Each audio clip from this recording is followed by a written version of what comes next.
Guys काफी important topic है GS paper 2 point of view से। बहुत ध्यान से इस टॉपिक को समझिएगा। इस टॉपिक के अंदर हम लोग क्रिमिनल लॉस के अमेंडमेंट के बारे में कुछ इंपॉर्टेंट पॉइंट्स डिस्कस करेंगे। हम डिस्कस करेंगे कि मैरिटल रेप जो होती है, वैवाहिक बलात्कार जो होता है, उसका अपराधीकरण क्यों जरूरी है। इसके पूरी चीज ए टू जेड डिटेल में कवर करेंगे। एंड साथ ही साथ ये भी डिस्कस करेंगे कि कौन सी ऐसी कमिटीज बनी है जो कि क्रिमिनल लॉज जो हैं उनको रिफॉर्म करने के लिए सामने लाई गई हैं, यानी कि रिफॉर्म सुधार के लिए क्रिमिनल लॉस जो है उनके सुधार के लिए कौन सी कमेटी पास में बनी है।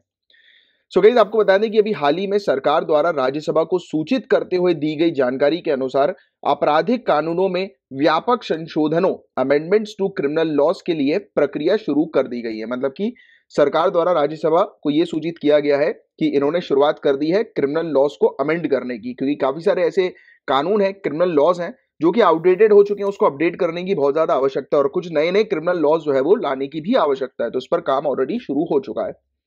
ये जानकारी सरकार ने लोकसभा में पूछे गए एक प्रश्न का उत्तर देते हुए प्रदान की, जिसमें पूछा गया था कि क्या केंद्र सरकार ने वैवाहिक बलात्कार को भारतीय दंड संहिता के तहत अपराध के रूप में शामिल करने पर कोई निर्णय लिया है कि नहीं। तो मेन टॉपिक है हमारा क्रिमिनलाइजेशन ऑफ मैरिटल रेप। तो इस पर हम लोग डिटेल में डिस्कस करेंगे। गाइस, वैवाहिक बलात्कार को अपराध घोषित करने संबंधी एक याचिका हम लोग को देखने को मिल रही है। मैरिटल रेप को क्रिमिनलाइज करने से रिलेटेड एक पिटीशन, एक प्ली हम लोग को देखने को मिल रही है, जिस पर हम लोग चर्चा करेंगे। तो दिल्ली हाई कोर्ट इस चीज की जो है वो सुनवाई कर रही है। पिटीशन चैलेंज कर रही है सेक्शन 375 को, आईपीसी के, इंडियन पीनल कोड के सेक्शन 375 को, जिसने एग्जेम्प्ट किया हुआ है forceful sexual intercourse by a man with his own wife from the offence of rape. मतलब ये कहा है कि अगर एक मैन अपनी वाइफ के साथ अगर फोर्सफुली सेक्सुअल इंटरकोर्स करते हैं तो, और अगर उनकी वाइफ जो है वो 15 साल से ऊपर की है, तो मैन को सजा नहीं होगी। ये एग्जेम्पशन दिया हुआ है और इसे मैरिटल रेप एग्जेम्पशन कहा जाता है। मैरिटल रेप एग्जेम्पशन, बलात्कार, वैवाहिक बलात्कार अपवाद के रूप में भी इसे जाना जाता है। और आपको बता दें कि पूरा मुद्दा क्या है गाइस। तो पिटीशन जो है वो सामने रखी गई है दिल्ली हाई कोर्ट के, जिसमें कहा जा रहा है कि मैरिटल रेप को, वैवाहिक बलात्कार को जो है वो क्रिमिनलाइज किया जाए, अपराध घोषित किया जाए। आपको बता दें कि वर्ष 2012 में हुई निर्भया सामूहिक बलात्कार की भयानक घटना के उपरांत गठित न्यायमूर्ति जे एस वर्मा कमेटी या फिर इन सिंपल वर्मा कमेटी की ऐतिहासिक रिपोर्ट पर सरकार द्वारा ध्यान नहीं देने का यह परिणाम है। वर्मा कमेटी ने जो अपनी रिपोर्ट प्रस्तुत करी थी, उस रिपोर्ट पर सरकार ने एक्शन नहीं लिया। इसलिए आज की डेट में काफी सारी पिटीशन सामने आ रही हैं जो डिमांड कर रही हैं कि वैवाहिक बलात्कार को जो है वो क्रिमिनलाइज करो, इसको अपराध घोषित करो। और गाइस, सरकार ने कहा है कई बार, कई मौके पर सरकार जो है वो कह चुकी है कि इस तरह के निर्णय से विवाह संस्था खतरे में पड़ जाएगी। जो इंस्टीट्यूशन है मैरिज की, वो थ्रेटन होगी इस प्रकार के जो है वो निर्णय से। और विशेषज्ञों के अनुसार निजता के अधिकार यानी कि राइट टू प्रिवेसी सहित इवन शीर्ष अदालत ऑनरेबल सुप्रीम कोर्ट द्वारा भी कई बार कहा गया है कि सरकार का ये तर्क जो है वो अस्थिर है। मतलब कि काफी सारे एक्सपर्ट्स और इवन सुप्रीम कोर्ट भी चाहती है कि मैरिटल रेप को जो है वो क्रिमिनलाइज कर दिया जाए, राइट। और वर्मा कमेटी जो कि इस पूरे मामले से रिलेटेड हम लोग को देखने को मिलती, वर्मा कमेटी जिसने स्टडी किया था पूरा निर्भया सामूहिक बलात्कार के केस को, राइट, और उन्होंने रिकमेंडेशन दिए थे। तो उन्होंने क्या रिकमेंडेशन दिए थे? तो वर्मा कमेटी ने ये चीज कही थी कि जो एक्सेप्शन है मैरिटल रेप का, इसको हटा दो। जो अपवाद हम लोग को देखने को मिलता है, जिसके बारे में अभी जस्ट हमने डिस्कस किया, सेक्शन 375 आईपीसी का जो है उसके तहत जो एक्सेप्शन है मैरिटल रेप को लेकर, तो उसको जो है वो हटा दो, रिमूव कर दो। और law must specify that a marital or other relationship between the perpetrator or victim is not a valid defense against the crime of rape or sexual violation। मतलब आप रेप या फिर सेक्सुअल वॉयलेशन जैसे यानी कि बलात्कार या यौन हिंसा के अपराधों से बचने के लिए इस प्रकार के कानून को आप बेस नहीं बना सकते, ये कहकर कि आपका रिलेशनशिप जो है वो विक्टिम के साथ है, यानी कि आपने शादी करी है विक्टिम के साथ। मतलब कि सीधी सीधी बात ये हो गई कि यहां पर महिलाओं को एक प्रॉपर्टी की तरह ट्रीट किया जाता है, बस। तो ये सोच, ये धारणा लोगों के दिमाग से अब हटानी है और ये तभी पॉसिबल हो पाएगा जब इससे रिलेटेड प्रॉपर पुख्ता कानून बनेंगे। आपके क्या विचार है इससे रिलेटेड, आप बताइए। नीचे कमेंट बॉक्स पर लिखकर जो भी आपको लगता है, आपकी ओपिनियन बिल्कुल वेलकम है, आप नीचे कमेंट बॉक्स पर लिखकर बताएं। मेरा तो पर्सनल ओपिनियन ये कहता है कि सख्ती से लाने चाहिए इस प्रकार के कानून को, क्योंकि आज की डेट में भी महिलाओं को या स्पेशली वाइफ को एक प्रॉपर्टी से ज्यादा और कुछ नहीं माना जा रहा है काफी सारी जगहों पर, और इस चीज को जो है वो हटाना है, हमको किसी भी कीमत पर हटाना है सोसाइटी से, ये गंद को किसी भी कीमत पे हटाना है। तो क्या आर्ग्यूमेंट जो है वो दिए हैं, क्या तर्क जो है वो दिए हैं सरकार ने इसके खिलाफ? क्यों सरकार नहीं चाहती है कि जो मैरिटल रेप जो है उसको क्रिमिनलाइज किया जाए, वैवाहिक बलात्कार को जो है वो अपराध जो है वो घोषित किया जाए? इसके अगेंस्ट क्यों है सरकार? तो सरकार ने अपने एफिडेविट में कहा है कि मैरिटल रेप जो है वो एक फिनोमिना जो है वो बन सकता है जिसके चलते मैरिज का इंस्टीट्यूशन डीस्टेबलाइज हो सकता है, विवाह संस्था को ये अस्थिर कर सकता है, और ये एक इजी टूल के तौर पर भी बन सकता है जिसमें हस्बैंड्स को हरास तक किया जा सकता है। जैसे कि आप लोग जानते हैं गाइस, दहेज प्रथा के मामले में काफी सारे रॉन्ग केसेस हम लोग को देखने को मिल रहा है, राइट, कि कई केसेस में हस्बैंड्स को हरास किया जा रहा है दहेज प्रथा के केसेस में। और यहां पर सरकार ने यही चीज कही कि अगर आप ये वाला कानून भी लेकर आते हो तो हस्बैंड को हरास किया जाएगा, ये एक आसान टूल बन जाएगा महिलाओं के लिए हस्बैंड्स को हरास करने के लिए, राइट, उनको परेशान करने के लिए, पतियों को। सो आपको गाइस मैं एक चीज बता दूं कि ये कहना पर्याप्त नहीं है कि ये टूल बन जाएगा। अगर ये टूल बनेगा तो उसको काउंटर करने के लिए आप कानून बनाइए कि अगर कोई फॉल्स स्टेटमेंट देते हैं, राइट, और उससे रिलेटेड। बट प्रॉब्लम ये भी है ना यार कि आप जो है, क्योंकि ये संबंध मैरिटल रेप का है, राइट, अब इसमें पुख्ता सबूत हासिल नहीं किए जा सकते कि एग्जैक्टली हुआ क्या, पुख्ता सबूत हासिल नहीं किए जा सकते। अब इसमें तो ऑब्वियस ही बात है कि इस प्रकार की अगर घटना हो रही है, और दूसरी बात बताऊं, ये घटना जो है वो कब होती है पता है? इस प्रकार की, यानी कि वाइफ जो है वो हस्बैंड के ऊपर केस करती है, हस्बैंड वाइफ के ऊपर केस करते हैं, कब होता है? जब दोनों के बीच में एक अच्छे रिलेशनशिप नहीं होते हैं, हेल्दी रिलेशनशिप, दोनों के बीच में बातचीत बंद हो जाती है, हेल्दी रिलेशनशिप नहीं होते, एक दूसरे के मतलब से जलन होने लगती है या इंटरेस्ट खोने लगता है। वो उसकी वजह यह भी है क्योंकि लोग जो है वो अपने लाइफ पार्टनर के साथ जो है वो टाइम स्पेंड नहीं करते हैं लाइफ पार्टनर के साथ। और कई केसेस में तो ये भी देखा गया है कि कई केसेस में लोगों की फोर्सफुली मैरिज कर दी जाती है। तो उसके पीछे का भी कारण यही है कि भाई आप फोर्सफुली मैरिज करोगे जब सामने वाले का इंटरेस्ट ही नहीं है मैरिज में, और आप अगर उसको उसकी मैरिज करवा देते हैं तो that will become difficult in future for both of them, दोनों के लिए बहुत डिफिकल्ट हो जाएगा। तो दीज आर सम पॉइंट्स जो कि आप अपने आंसर को अच्छा बनाने के लिए रिफ्लेक्ट कर सकते हो, बता सकते हो। इवन आपकी भी अगर कोई पर्सनल ओपिनियन है तो बताइए जरा नीचे कमेंट बॉक्स पे लिखकर। तो सरकार ने तो सीधे सीधे ये चीज कह दी कि एक इजी टूल बन सकता है हस्बैंड्स को हरास करने के लिए। इवन उन्होंने ये तक ऐड कर दिया कि what may appear to be marital rape to an individual wife it may not appear so to other, कि जो यौन संबंधी पत्नी के लिए वैवाहिक बलात्कार प्रतीत हो सकते हैं, ये हो सकता है कि वह दूसरों को ऐसा नहीं लगे, कि काफी सारे लोगों को शायद ये ना लगे, क्योंकि मेंटालिटी भी है लोगों की, हम लोग को देखने को मिलता है कि शादी करने के बाद लोगों को लगता है कि वाइफ जो है वो उनकी एसेट जो है वो बन गई है, प्रॉपर्टी जो है वो बन गई है।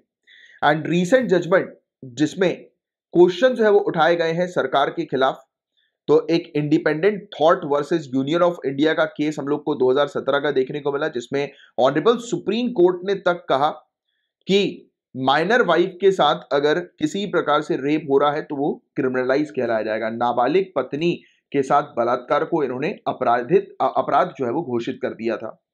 फिर जस्टिस के S पुट्टा Swami versus union of India का केस था, जिसमें ऑनरेबल सुप्रीम कोर्ट ने रिकॉग्नाइज किया था, आप जानते हैं काफी फेमस केस ये, राइट टू प्रिवेसी का, निजता के मौलिक अधिकार की इन्होंने बात करी कि हर एक इंडिविजुअल के पास जो है वो किसका अधिकार है? राइट टू प्रिवेसी का। आर्टिकल 21 के तहत जो है उसको रखा जाता है, आपको पता होगा इस चीज के बारे में, राइट टू प्रिवेसी को, निजता के अधिकार को, है ना, ये वाली बात आप जानते ही हैं।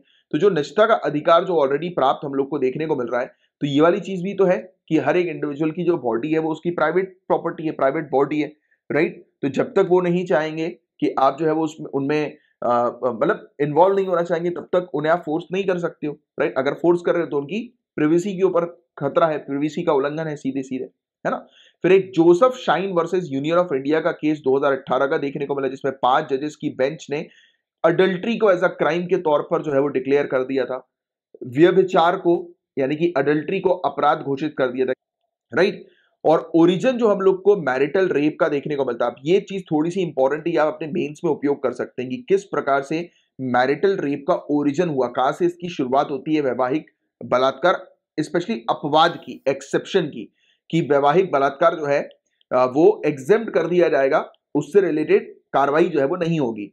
तो ये होती है treaties on criminal law of England से रिलेटेड, यानी कि इंग्लैंड के कानून से ये शुरू होता है, जिसे कहा जाता है history of the pleas of the crown, जिसमें British chief justice Matthew Hale ने कहा था 1736 में कि husband can not be guilty of rape, husband को रेप का गिल्टी जो है वो नहीं माना जाएगा अगर वो अपनी लॉफुल वाइफ के साथ जो है वो संबंध बनाते हैं, यौन संबंध बनाते हैं, तो हस्बैंड को रेप का गिल्टी नहीं कहलाया जाएगा। अब मैं यहां पर आपको हाईलाइट करना चाहता हूं ईयर, ये ईयर था 1736 का।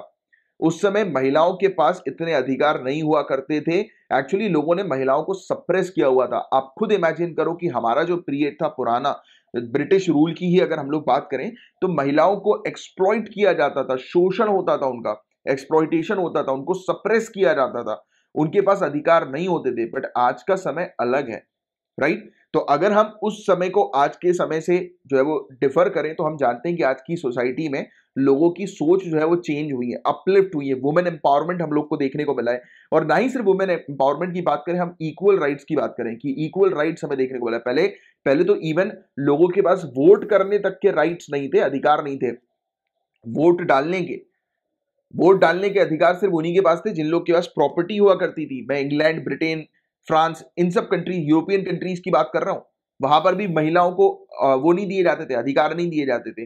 बट बाद में समय चेंज हुआ, राइट? तो हम पुराने समय को आज के समय से अगर कंपेयर करें, तो सोसाइटी, क्योंकि सोसाइटी की सोच से ही हम लोग को पूरी चीज देखने को मिलती है। आज की डेट में सोसाइटी की सोच में चेंजेस हुए हैं। सोसाइटी, मैं वुमेन एम्पावरमेंट की बात नहीं कर रहा हूं, मैं इक्वालिटी की बात कर रहा हूं। सोसाइटी इक्वालिटी पर आज की डेट में मेनली फोकस करती है, जेंडर इक्वालिटी पर। तो अगर हम जेंडर इक्वालिटी को बढ़ाने के लिए फोकस कर रहे हैं, तो इस प्रकार के कानून भी लाने चाहिए, क्योंकि ये जो इन्होंने जो बात कही थी, स्टेटमेंट दिए थे, वो उस समय की सोच के हिसाब से दिए थे, और आज की सोच जो है वो अलग है।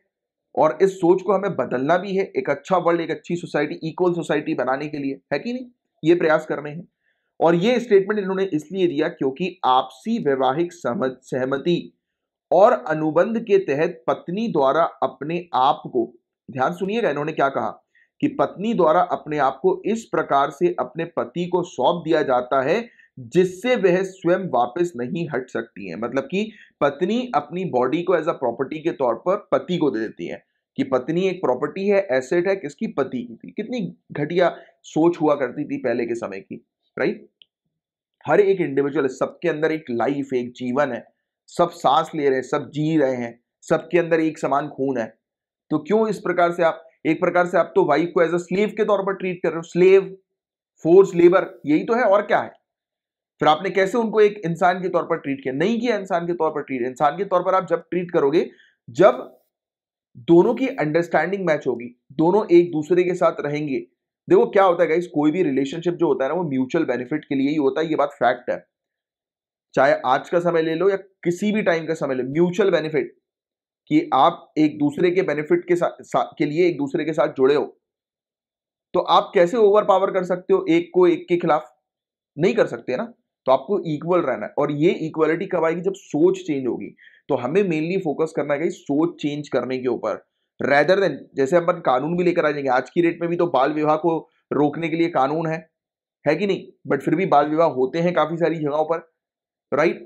आज की डेट में जो फीमेल, जो बच्चियां हैं, उनके एजुकेशन को प्रमोट करने से रिलेटेड कानून है, और सक्सेसफुली अवेयरनेस के तहत ये फुलफिल भी हुआ है, पूरा भी हुआ है।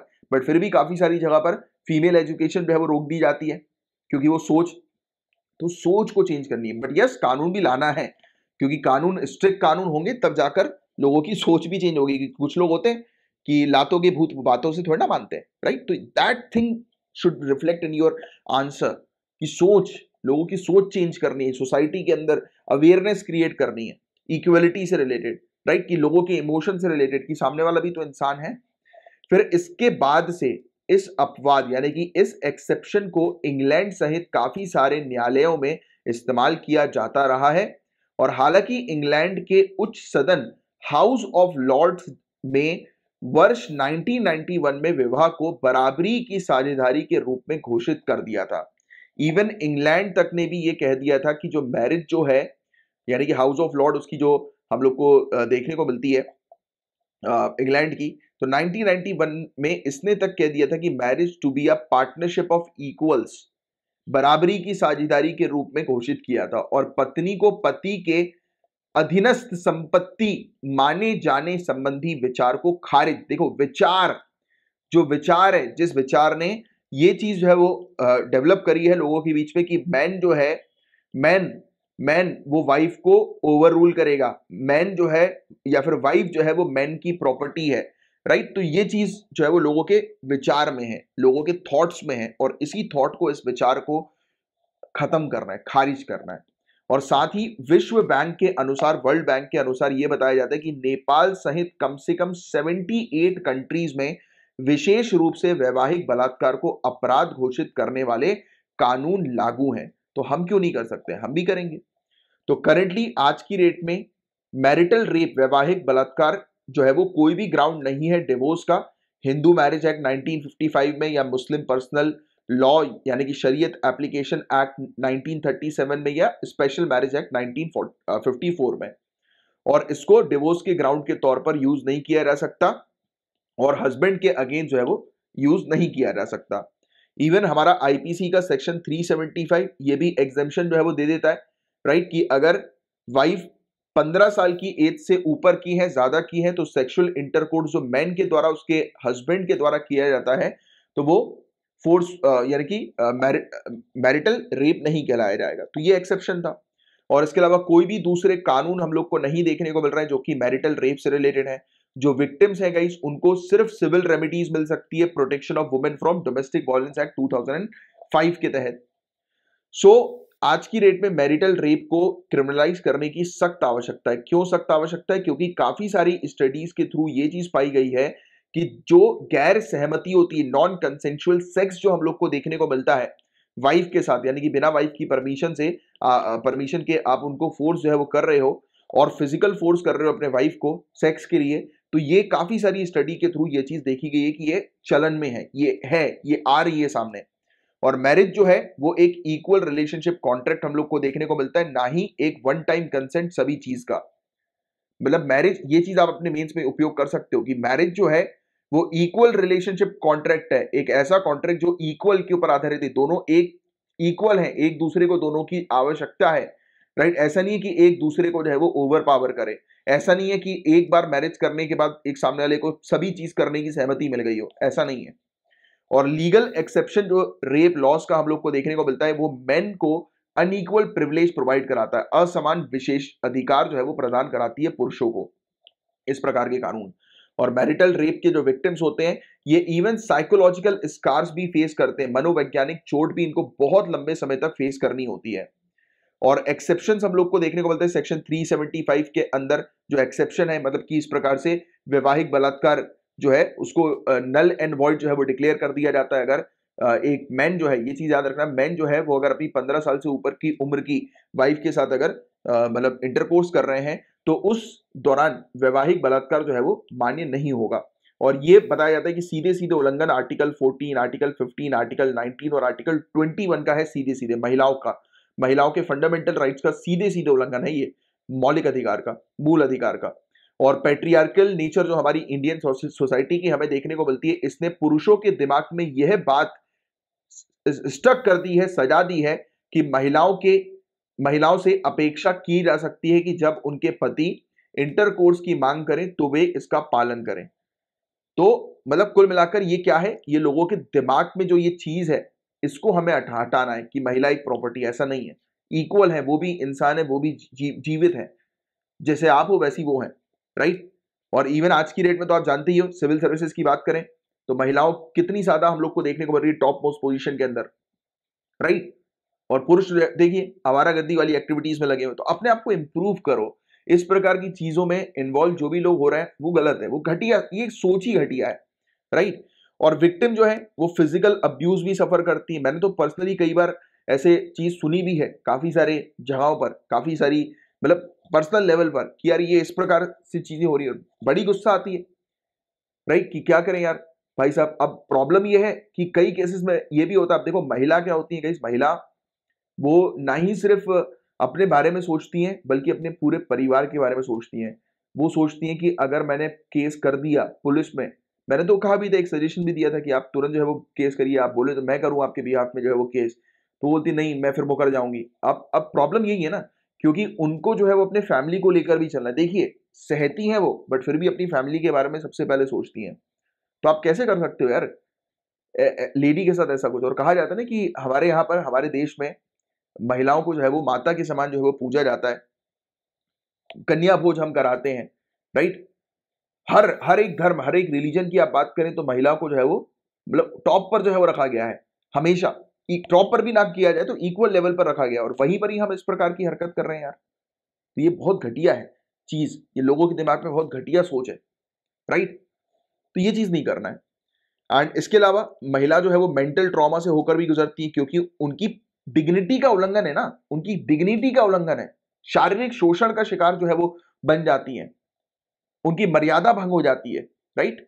और साथ ही साथ ये पिछले 70 साल की बात करें गाइस, 70 सालों से ये जो एग्जेम्पशन हम लोग को सेक्शन 375 में देखने को मिल रहा है, इसको हटाया ही नहीं गया, ये एज इट इज है। तो आज की डेट में इस एग्जेम्पशन को हटाने की आवश्यकता है और सख्त कानून जो है वो बनाने की आवश्यकता है। बट ये भी ध्यान में रखते हुए कि इसके कारण हस्बैंड के ऊपर जो है वो ना हो, मतलब कि होता है ना कि इजी टूल ना बन जाए हस्बैंड को हरास करने के लिए। तो वो पूरे पॉइंट्स जो है वो देखते हुए ये चीज करनी है। अबव एवरीथिंग सोसाइटी में अवेयरनेस क्रिएट करने की आवश्यकता है। और बाल विवाह का प्रचलन और कई मामलों में महिलाओं की जबरन शादी समाज में आम बात हम लोग को देखने को मिलती है। देखिए, बाल विवाह भी हो रहे हैं, फोर्सफुल मैरिज भी हो रही है कानून होने के बावजूद भी। तो इसलिए कुछ प्रॉब्लम्स भी हैं इस कानून से रिलेटेड। प्रॉब्लम पहली बात तो यही है कि ऑब्वियस ही बात है कि आप वो चीज मेंशन करेंगे कि हस्बैंड को जो है वो हरास करने के लिए किया जाता है। जैसे कि धारा 498 की अगर हम बात करें, आईपीसी की धारा 498, इसका दुरुपयोग किया जाता है पतियों को परेशान करने के लिए, वो दहेज प्रथा वाला कानून है ना। और साथ ही साथ इससे ये भी चीज होगी कि मैरिज का जो इंस्टीट्यूशन है वो डीस्टेबलाइज हो जाएगा, राइट। मतलब कि जो विवाह जो है उसकी संस्था वो अस्थिर जो है वो हो जाएगी इस चीज के कारण। तो ये सब चीजें भी बताई जाती है, बट इट डजंट मीन कि हम कानून ना लेकर आए। क्योंकि देखो, ऑथर तो ये चीज मेंशन कर रहे हैं कि काफी सारे देश, अगर वेस्टर्न कंट्रीज की बात करें, पश्चिमी देश, तो उन्होंने इसको रोकने के लिए कानून लेकर आ गए। मैरिटल लॉ से रिलेटेड कानून, सॉरी मैरिटल रेप से रिलेटेड, वैवाहिक बलात्कार से रिलेटेड कानून है, सख्त कानून है। तो ये ऑथर कह रहे हैं कि हमें जो है वो वेस्टर्न कंट्री को ना फॉलो करते हुए हमें अपनी कंट्री के अकॉर्डिंग जो है वो चीजें सोचनी चाहिए। That is good, that is okay कि हमें अपनी सोसाइटी के अकॉर्डिंग चीजें देखनी है, क्योंकि अल्टीमेटली ये कानून अप्लाई होगा हमारी सोसाइटी में। तो हमारी सोसाइटी में ये चीज हमें देखनी है। तो हमारी सोसाइटी को अगर हम अलग अलग तरीके से अवेयर करें, and secondly guys, above all each and everything, जो भी ये सोच जो होती है ना, वो घर से डेवलप होती है। ये चीज बिल्कुल सही है। कई बार आप सोचेंगे, बोलेंगे कि सर जरूरी नहीं है कि घर से डेवलप हो, पीयर ग्रुप्स भी तो होता है, दोस्त फ्रेंड सर्कल भी होता है। यस, मैंने मान लिया फ्रेंड सर्कल भी होता है, घर वाले बहुत अच्छे होते हैं, लड़के बिगड़े होते हैं, लड़कियां बिगड़ी होती हैं, होता है, ऐसे केसेस भी हैं। बट क्या होता है कि जो बचपन से जो चीज सिखाई जाती है ना, बचपन से, अर्ली एज, जो वो घर में देखते हैं माहौल, तो वो कहीं ना कहीं हद तक माइंड पर इफेक्ट डालता है। घर का माहौल बहुत इंपॉर्टेंट होता है। तो अगर सोच बदलनी है तो पेरेंट्स, मैं तो ये कहूंगा पेरेंट्स को, या फिर न्यूली मैरिड कपल्स को, आप लोग हैं, हम युवा जो हैं, राइट, तो हमारी जो फ्यूचर जनरेशन है उसके लिए हमें काम करने की आवश्यकता है, फोकस करने की आवश्यकता है कि फ्यूचर जनरेशन जो है वो ये गलती ना करें जो हमारी जनरेशन में लोग गलतियां कर रहे हैं। तो उनको बचपन से ही फीड करो what is right and what is wrong. उनको बचपन से ही ये फीड, मतलब डिफरेंसेस फीड मत करो कि लड़की है तो वो घर का काम संभाले, डिफरेंसेस होने नहीं चाहिए। उनको फीड करो कि ह्यूमन बीइंग के बारे में, ह्यूमैनिटी के बारे में, इंसानियत के बारे में, क्या सही, और सबके राइट्स के बारे में। कि जैसे कि आपकी बॉडी है, नो वन वांट्स यू कि आपको जो है वो कोई मारने पीटने लगे, आपकी बॉडी से छेड़खानी करने लगे, कि आप चलते फिर रहे हो कोई भी नोच ले आपको, आपको नहीं पसंद रहेगा ना यार। कि आप कहीं पर कुछ काम कर रहे हो, कोई आके आपके बाल पकड़ के खींच ले भेजा, तो फोर्सफुल हुआ ना ये, एक प्रकार से आपकी बॉडी के साथ ही हरकत हुई, आपको हरास करना हुआ। वैसे ही आप किसी और के साथ करो, लेडी के साथ करो, तो वो गलत है ना, तो वो सेम चीज है। तो वो चीज सिखाने की आवश्यकता है, राइट। तो ये चीज है गाइस। इवन लॉ कमीशन ने भी हालांकि अपनी रेप लॉ से रिलेटेड जो अपना स्टेटमेंट इसका आया था, तो उसमें भी इन्होंने कोई भी स्टेटमेंट जो है वो नहीं दी है मैरिटल रेप से रिलेटेड। और यौन संबंधी पत्नी के लिए वैवाहिक बलात्कार प्रतीत हो सकते हैं और वह दूसरों को ऐसा नहीं लग सकते हैं। मतलब ये भी हो सकता है कि मैरिटल रेप जो है वो एक इंडिविजुअल वाइफ को अपीयर हो कि उनके साथ मैरिटल रेप हो रहा है, बट दूसरों को ऐसा ना लगे। तो ये सोसाइटी के अंदर ये चीज हमें, और दूसरी बात, above all each and everything, आपस में कपल के बीच में रिलेशनशिप एक स्ट्रांग होना चाहिए। इमोशनल रिलेशनशिप होने की आवश्यकता है कि आप अगर किसी संबंध में बंधे हो तो आपको दोनों की नीड्स के बारे में पता होना चाहिए, दोनों की जरूरत के बारे में, दोनों के इमोशंस के बारे में पता होना चाहिए। Sacrifice is not the thing, क्योंकि sacrifice is not the solution. जहां आप सैक्रिफाइस कर रहे हो मतलब वहां आप अपना एक्सप्लॉइटेशन कर रहे हो, या एक सामने वाले को पावर दे रहे हो एक्सप्लॉइटेशन करने का। Don't do sacrifice. स्टार्टिंग से ही पूरी चीज क्लियर रखो, और ये चीज कब होगी? एजुकेशन के माध्यम से, अवेयरनेस के माध्यम से, राइट? एक अच्छी सोसाइटी हमें बनानी है तो ये दो चीजों पर फोकस हमें करना पड़ेगा, राइट? और साथ ही साथ ये कई स्थिति में हम लोग को वही चीज देखने को मिलती है कि ऐसी चीज जो होती है, सेक्सुअल एक्ट जो होते हैं उससे रिलेटेड प्रूफ्स नहीं मिल पाते। This is again a very important issue, right? कि जो अगर कोर्ट में केस जाता है तो उस केस को प्रूव ही नहीं किया जा सकता, राइट? तो ये भी एक बड़ी प्रॉब्लम है। तो क्या करोगे आप? आपको अवेयरनेस क्रिएट करनी है, अवेयरनेस, अच्छी सोसाइटी बनानी है, एजुकेट करना है। और जो मैंने आपको कुछ पॉइंट्स दिए extra apart from this particular topic, जो अलग से मैंने आपको बताया, क्योंकि अवेयरनेस की बात इस पर्टिकुलर पूरे टॉपिक में ऑथर ने नहीं करी है, एडिटर ने नहीं करी है, बट ये पॉइंट्स आप लिखेंगे जो मैंने भी आपको मेंशन किए, ठीक है? तो कौन सी कमिटीज हम लोग को देखने को मिल रही है जो कि बनाई गई है क्रिमिनल लॉस के लिए? तो मिनिस्ट्री ऑफ होम अफेयर्स ने एक नेशनल लेवल पर कमेटी जो है वो तैयार करी थी कि क्रिमिनल लॉस के अंदर सुधार लाने के लिए। ये कमेटी जो थी वो किसके अंडर बनाई गई थी? तो रणबीर सिंह और काफी सारे मेंबर्स था। तो आप कह सकते हैं कि रणबीर सिंह कमेटी किससे एसोसिएटेड है? तो ध्यान में रखना कि हमारी कंट्री के अंदर आपराधिक कानून में सुधार के लिए ये समिति जो है या फिर कमेटी जो है वो बनाई गई थी। और ये कमेटी जो है गाइस, इसने बहुत सारे ओपिनियन जो है वो ऑनलाइन गैदर किए, काफी सारे एक्सपर्ट्स के साथ बात किया, कंसल्ट किया, राइट? और ये सुधार पर जो है वो चर्चा भी कर रहे हैं। इसके अलावा क्रिमिनल लॉस जो है, आपराधिक कानून जो है, उसके संबंध में और भी कौन सी कमिटीज हैं? तो माधव मेनन कमेटी, मलीबात कमेटी। तो बस ये थोड़ा सा कमेटी के नाम याद रखो। कभी कभी क्या होता है कि मेंस वगैरह में इस प्रकार से कमेटी के नाम आप लिख दोगे तो अच्छा रहेगा, आपका मेंस का आंसर बहुत अच्छा लगेगा, राइट?